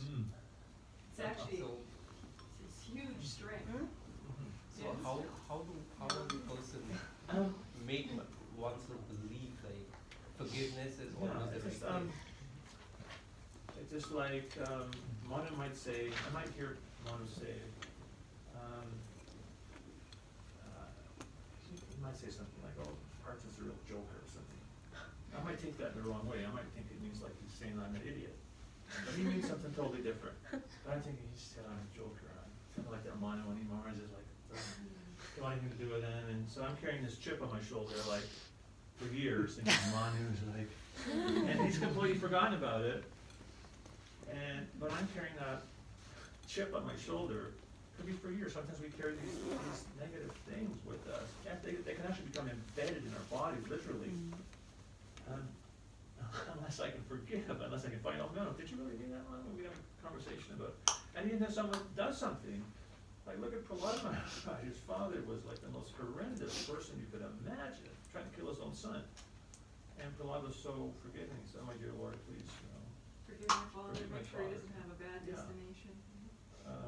Haridas Thakur, he's being caned with 26 marketplaces, and his only concern was the distress he saw in the eyes of his tormentors. That's unimaginable. That's beyond forgiveness. That is like... I think one of the problems with cultures that say it's weak to forgive is they think that it condones the action of the person. But forgiveness isn't actually for that person. It's for yourself. So you can have peace. You don't have to start to think about them for forever and forever and forever. And it's like you can forgive them because it was the wrong thing to do, but you know, at least Krishna graced me that I didn't do that action, and you know, and do I have to carry it on forever? So it's forgiveness is actually for you. Yeah, even if someone. Krishna's going to take care of their repercussions. Yeah, even if someone does something very bad, you actually need to forgive for yourself. Like there was one a Canadian journalist. She was captured somewhere in Africa, Somalia, and tortured, and terrible things happened to her. And eventually she was released after, I think, almost 2 years. And we did an interview with her, and they said, well, how are you doing? And she said, I'm trying to forgive. And they said, well, why are you trying to forgive? And she said, because I know. There's no other path to peace. Yeah. So there's no other way. She said, there's no other path to peace. And I mean, that's quite a remarkable realization. And also there was an incident in the U.S. quite a few years ago. Someone went into, what are they called, Amish school and shot a whole bunch of kids. It was a huge tragedy. And some of the families from that community, they went to comfort the wife of the person who had shot these kids. And they said, well, how can you do that? And they said, because our culture is to forgive. And they knew that she must be suffering, or her husband did. And why does she have to, that's so embedded in a culture, forgiveness, and the reporter said, well, how can you forgive? And they said, how can we not forgive? So that's where culture of forgiveness is very powerful. Interesting thing was, after that circumstance happened, so many people heard about that in the news, about this Amish people, what happened, and their forgiving attitude. All of a sudden they received something like $1 million in donations. People were so unsolicited. Moved. Yeah, because people were so moved by this exhibition of forgiveness. It's like, so it's a very important quality, and if we don't forgive, actually says in the Bhagavatam that if you identify the wrongdoer with the wrongdoing, you're just as implicated in the wrongdoing. So we have to forgive them and somehow understand whatever happens, somehow Krishna had some plan in this. It doesn't condone the wrong action. It doesn't mean some correction shouldn't take place. Yeah. But for your spiritual evolution, you have to forgive and let it go. And then you move forward. Otherwise, you can carry that with you for your entire life. And it actually literally can embed itself in your body, cause health problems. And when you say that about correction taking place, generally we're the one who want to administer the punishment, Yeah. So obviously it's not the ideal, so how do we, or we just wait and see how they'll get their comeuppance, can't we, like this, so. Well, if you have some position where you can correct something that's going on wrong, because usually when you're doing something, they're hurting someone else. You don't want to see that. So if you have some power to, call the police or, report them to something or whatever, it's not like you should condone what they're doing, but you don't just think about them forever and how bad they are. Forgiveness doesn't mean that justice should not be served. But you're saying you want to take on the God role, right? Yeah. Probably. But you have to see if you can actually do something, and if not. I mean, that's just talking about consequences rather than something like involving the law. Just talking about people with bad attitudes, stuff, or something minor but annoying, just kind of feel you want to eke out some revenge. But is it doing good? No. It just keeps it embedded in your mind in a negative way. So how about this group here? What do you come up with? So one of the things that we said is to teach ourselves to, rather than responding from that bad place and from that bad place, either take a walk and calm down, or even if you're in a practice, just take a long breath. Long breath. Push the pause button. Try and think about what mode you want to be on. Yeah, that's really important because your body, when you get angry, your body starts to secrete adrenaline. It's like a fight or flight. Cortisol. So that cortisol, it rises up in your body, and it's there, and it actually clouds Your rational brain isn't working. So when you're angry, whatever thing you want to say or whatever decision you're going to make is going to be wrong, because your rational brain isn't working. And like they're saying, you have to take a pause and take a break, because it's not physiologically possible for that cortisol to drip out in under 20 minutes. 20 minutes? Yes. Okay. You have to. Yeah. Let's not just take a deep breath. You guys take a... If you just how escalated you are. Accelerated. Yeah. Because the So, more... it's just a fact. Yeah, It's not there's anything wrong with you, it's just the way your body works. The more that cortisol is flowing in your body, the more escalated you become, the more angry you become. As your anger's going up, your ability to make good decisions is going down. And it was one of the most famous boxers in history was this Cassius Clay, Muhammad Ali. Yeah. And he used to get his opponents angry at him. He wasn't particularly strong and a particularly good boxer, but psychologically he know how to get his opponents angry. When they were angry, they couldn't make the right move, and then he'd make his punch and they'd be finished. I think he was a pretty good boxer. So pause button is a good one. Very important. Because when you can't act properly, don't act. Just take a break. Yeah, and there's another button, you have a pause button, and maybe you do react the wrong way, and if you realize it, there's something called a rewind button. Say, like we were doing some editing this morning, and Shani was like, "Cut, we got to do this again, right?" Yeah. So if I'm a little too escalated, and I say something and I realize it's wrong, I can say, "Well, can we just rewind that and say that again?" What about the cortisol? Well, you can come back and rewind it, say it again in a better way. If you don't want things to embed as trauma in your body, like when negative things happen, the faster you correct them, the less they're going to get embedded. So if you make a repair, like we have a big fight or whatever, and then, apologize, say it in the right way, take the pause, rewind, fix it, we're not going to remember it next week that we even had or what we were fighting about. If we don't fix it and we think about it and this and that, it's going to be the next time we have a fight, I'm going to remember that one, I'm going to add it to the pile. Yeah. It's going to get bigger and bigger, right? Bring it up 30 years later now. Right? Remember you lost the case? So the faster you can rewind and correct something, it doesn't stay embedded in your consciousness. You won't even remember it. It's in a way it's easier with a spouse because you have to live with them, so you have to resolve it because you're going to be with them all. But with someone who's not like maybe obviously not a spouse or maybe not even that close, and someone who's not going to communicate whether you want to or not, it's almost impossible. Well, we can do our I've best. had people who they just don't communicate, but at least I go and say, I'm sorry, I was a little bit whatever, and I didn't say that the right way, and they just. But at least I said it, and then I'll notice a week later they're fine with me, right? So we can do our part. We can't assume that everybody's a hopeless case and there's no fixing anything, right? At least you do your part. What did you come up with? I think you said. Yeah, I know. I think you said association. That's the main. Yeah.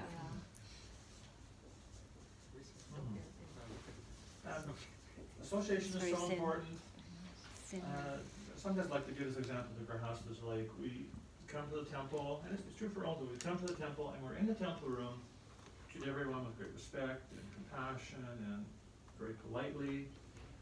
And then sometimes we go to the temple and we go into our own ashrams, whether it's the brahmacharya ashram or the grahasta ashram, we close the door, and then sometimes we behave in very different ways. But Krishna's there, but Krishna's also in our hearts. We all have some kind of, we have deities or a picture of Panchatattva at our home, or a picture of Krishna. So Krishna's actually everywhere. So Prabhupada, what that means to Krishna consciousness is very simple. And I was thinking, but if we just realize that, wow, Krishna's actually everywhere. He's within my home. He's seeing how we relate and behave as a grahasta couple. He's seeing how I behave and relate with you, and if I could realize that, wow, Prabhus are actually a very special, empowered, unique individual spirit souls. We're all very dear to Krishna. Just like you see, we all have these extraordinary qualities, right? Yeah, and you all have that.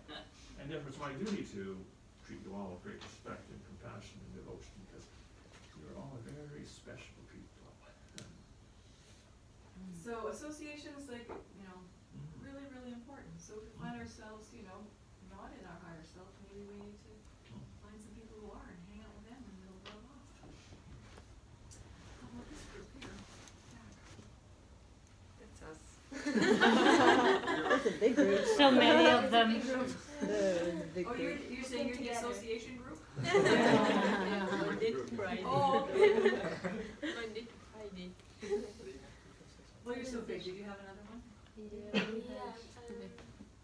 it was more about creating the environment of a spiritual environment. Like if we can go to the holy town, we can have it in our own home. So create that environment.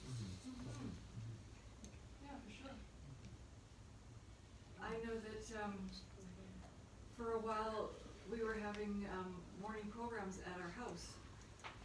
Quite a while ago, a few times a week, and you know, it's like I had to keep the house cleaner because someone's coming over the next morning, and then people coming for kirtan, and you're having, you know, arti and this and that. And even to this day, we don't have the morning programs, but I see my house totally different. Yeah. It just, I don't see it as just my house anymore. You know, it's like it's Krishna's temple. Even though it's my house, you know, I mean, and I have to look after it, but you just see things in a different way, just according to what you do in it and how you perceive the environment and how you clean it and how many pictures of Krishna you have, and you know, it really changes. This group. She doesn't want this. Okay. Oh, she does. So it's very important, I think, to be in a moment, 100% in the moment, because many things we do automatically. So it's similar like that pose, but it's at the same time. Also, I think it's good not to stuck in the past, but Yeah. So we're here now. What can we do to move forward? yeah. You know, maybe this and that was done before, but Yeah. that's gone. What can we do about that now? Yeah. It does help you stay in a higher state, because otherwise you're back in the lower state forever. Turn other things. I met the most interesting thing about the spiritual world. In the spiritual world, there's no past and no future. There's only present. So because there's only the present, everything seems new and fabulous at every moment. Maybe, you know, Krishna went out with the gopis last night. They don't really, that happened before. It's all new and exciting. And maybe they ran into, you know, demons in the spiritual world, but you know, everything is completely new. And so we tend to get jaded or familiar when we're not in the present. So it's actually a spiritual principle. Stay in the present and how you can interact with the people that you're with at that moment and have a higher interaction. Because we're always, like you see people in restaurants nowadays, and they're out for dinner with someone, they're not even looking at each other, they're like, So, I think they're gonna, you know, when you can have a good interaction, you know, if it's not in the present, when does it ever come? Like present, like Prabhupada referred to it as Krishna consciousness.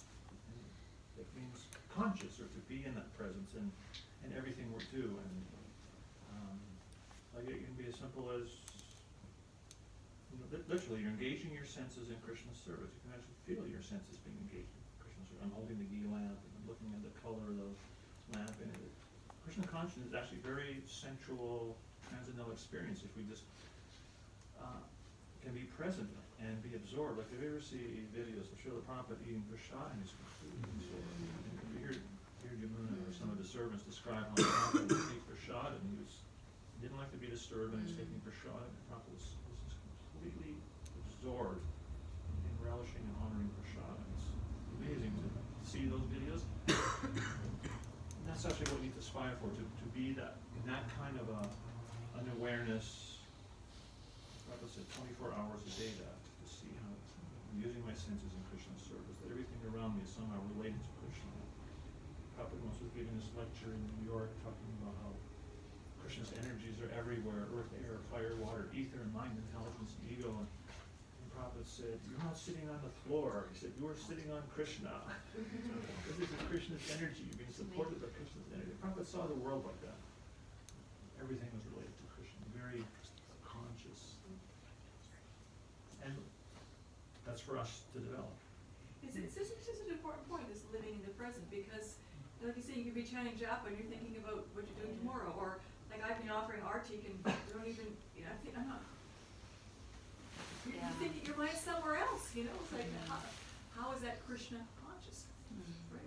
So it doesn't really matter what you're doing, we have to also learn how to connect everything to Krishna.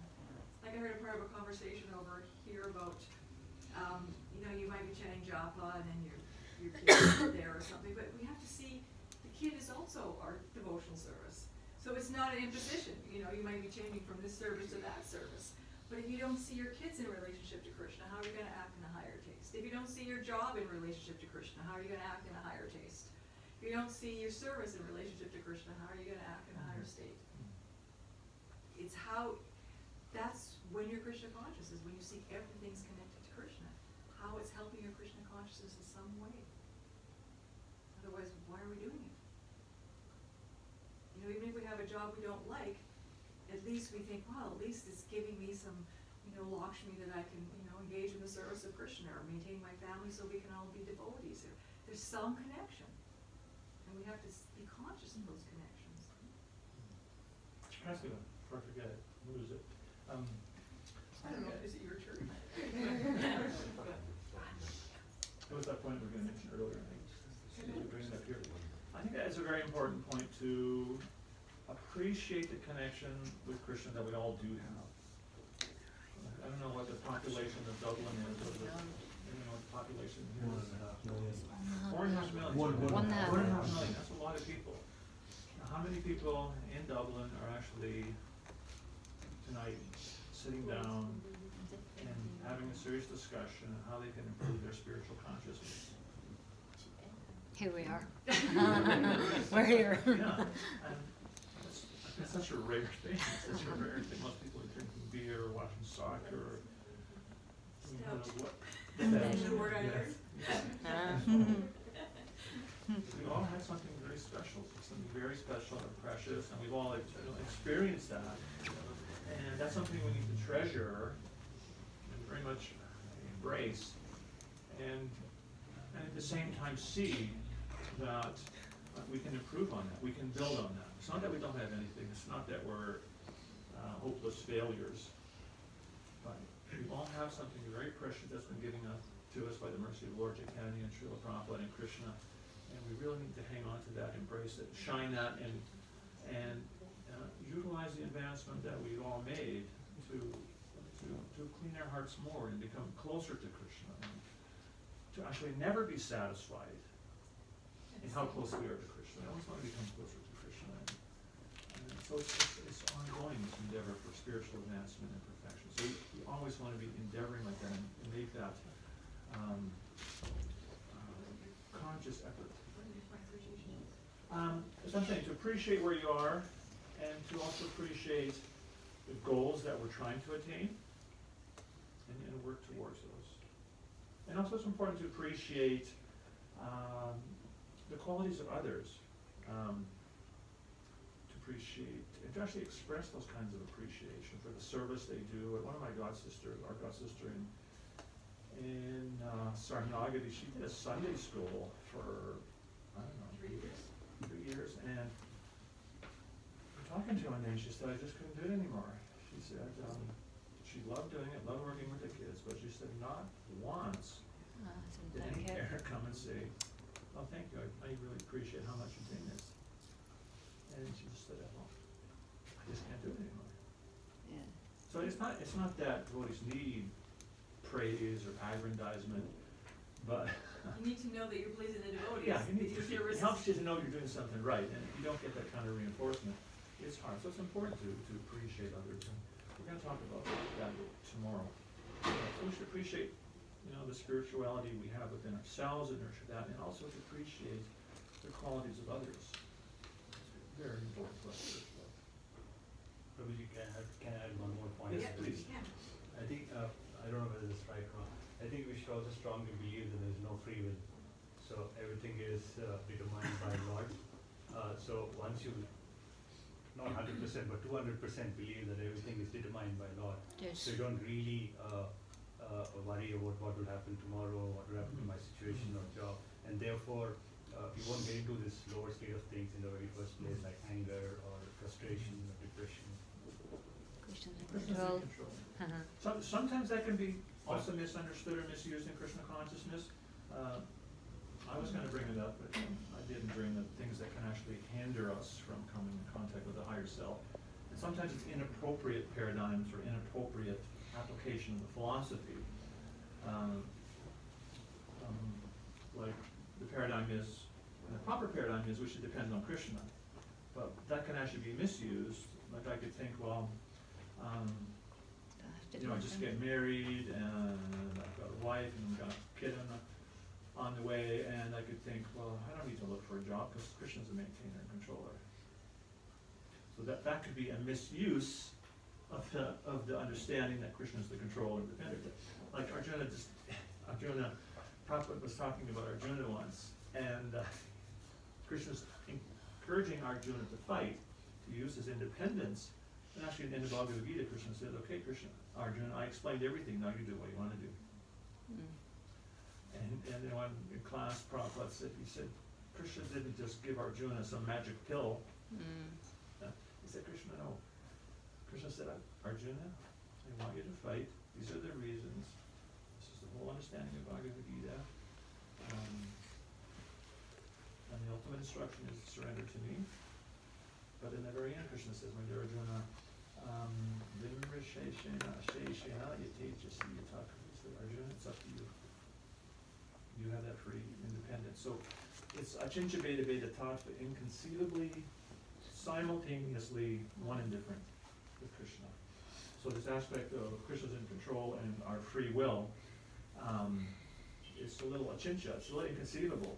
So we have to turn toward Krishna. That's our only independence, that I can either ignore Krishna, forget Krishna, or I can turn toward Krishna and try to execute his will. And I think that's actually our duty, to see what is Krishna's will, how does he want me to act in this situation, and how can I turn toward that desire of Krishna. And my experience is, when the few times I ever do that, magical things happen. Magical things happen. So it's true Krishna's in control. Yeah. But we have to not use it as an excuse. Yeah. And like he said in Bhagavad Gita, do your karma. I just brought that up because we do a lot of hostage education programs, and there's a lot of inappropriate paradigms that have been kind of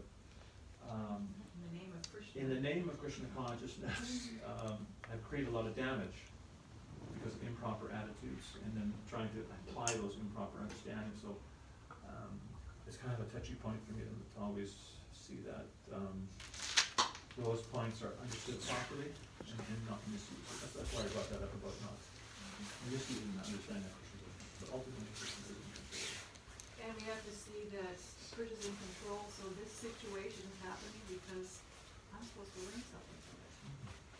And how you learn your lesson properly is going to be expedited by staying in your higher self.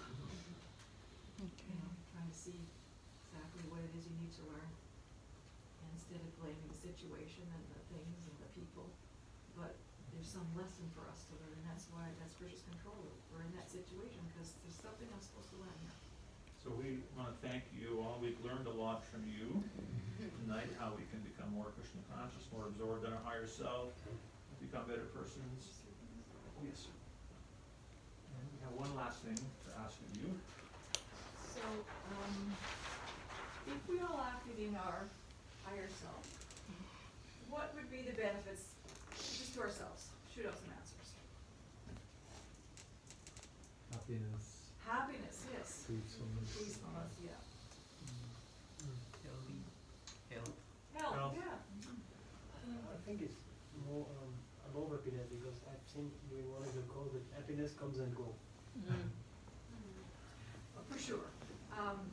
But happiness in the sense that you're peaceful with what you've got. You know Krishna's giving it to you, and not dissatisfied.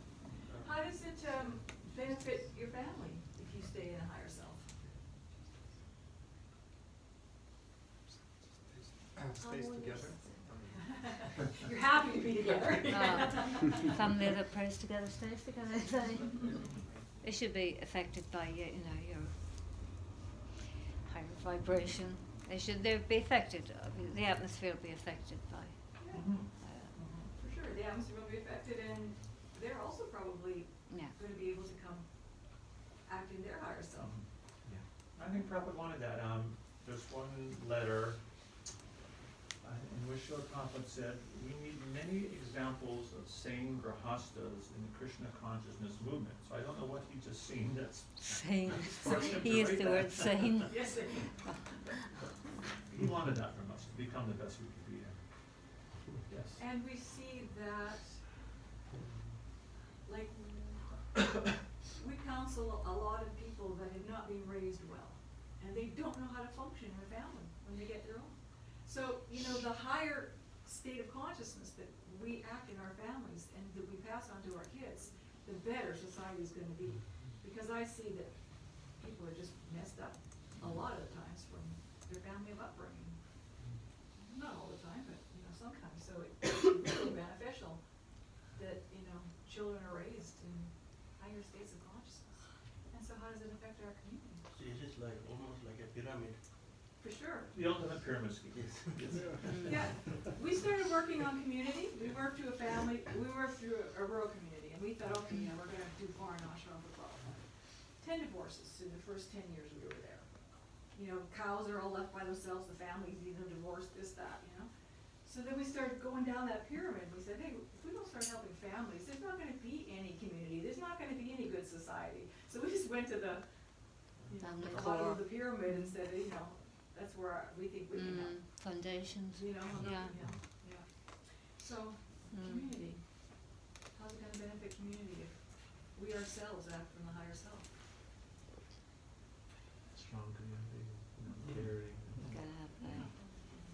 And sometimes you wonder, okay, how can that happen? If each of us, in our own ways, we try to improve ourselves as much as we can. And sometimes we have this term how things are like a grassroots organization. And sometimes things start very small, but if you find a group of like-minded devotees, trying to develop some programs in your community, how you can improve your consciousness individually and come together and try to think what you can do for Prabhupada to improve Prabhupada's movement, things actually can happen that way, very grassroots. Sometimes we tend to think, we have to wait for someone to give us something to do, some program to do, some legislation from the GDC that's going to fix everything. But actually, everyone can be the best they can be in the community. And if you work together in that mood of trying to improve, then things actually happen. Like this House Division team, it was very grassroots. We were doing something in Canada. A couple of us here, a couple of us there. Somehow we got together by Krishna's arrangement, started this group and working, and next thing you know, we were traveling all over the world doing courses, but it just started from a few individuals thinking, what can we do to improve ourselves and make a few people that are around us. Yeah. So. Just starting with what you've got. Yeah. There's only a place you can't start, isn't it? What else can you do?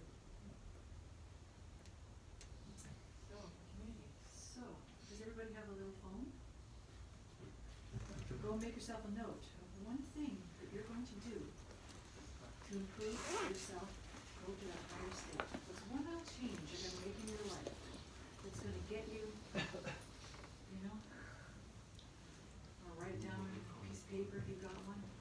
I know no one's going to come with a piece of paper, but everyone's going to come with a phone.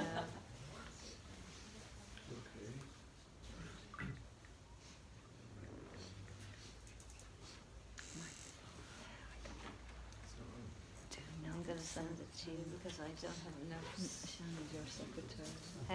You can take note from Nana.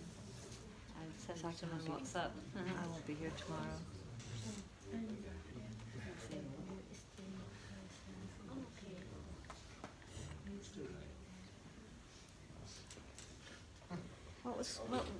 what were we set to? A note, take down a note that's going to... One change you're going to make in your life that's going to help you to get to a higher...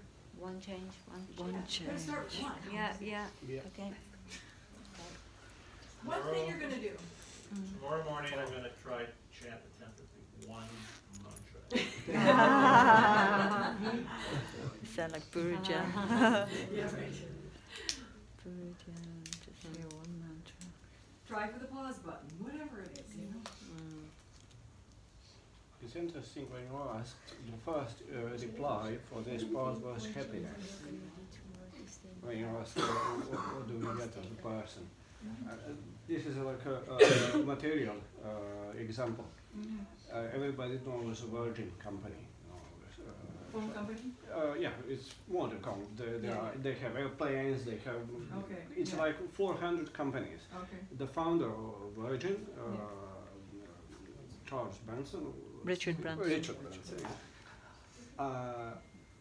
I know him because when I was younger I liked the music of Mike Oldfield and Virgin music. Actually, that's how Virgin started, first published that. Doesn't matter.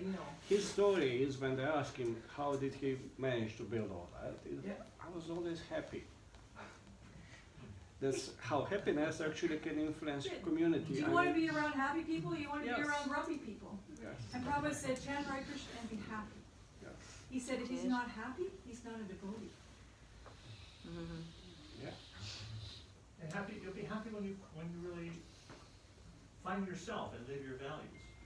It's not that kind of happy like he's describing it. You know, when you're drunk you feel happy because you don't know anything or whatever. It's not that kind of material happiness. It's just that satisfaction that, you know, Krishna's given you everything you need, you know? From the soul. Yeah. And you know Krishna's in control. And you're happy. I got the phone out now. Now you're checking your emails. Just before now, I was like on WhatsApp. Yeah. You know, should be happy. Be conscious. All right. All right. Does anybody want to have any last comments? It's important to be actually the sense of gratitude. It's Gratitude, yeah. Lately, like it was. I think it was the president of Google. He said like you can see the life from two ways. Either the glass is half full or half empty. And this is like kind of reliable to have. Yeah, gratitude and appreciation go together. Be full of gratitude, you're going to be happy. Just one of the last things, just because you mentioned it earlier about sabotage. You know, self-sabotage. Because I've seen a lot of people come together, seen a lot of communities come together, but something can go wrong, shall we say, and that does something. Will you be dealing with that in the next couple of years? We'll look at, I think, some things that can help us avoid that. Thank you. What if it's too late? We don't want to keep everyone waiting. We want to see tomorrow. Cliffhanger. To Okay. be continued. Thank you all so much for You coming. can, we were on holiday. We were away for a week in the sun. 12 and from 2 to 4. Very good, and you've got lovely association. In the morning. Morning. I'm so blessed. All right. So blessed. So are you. Oh, I'm just really under the nose. Completely.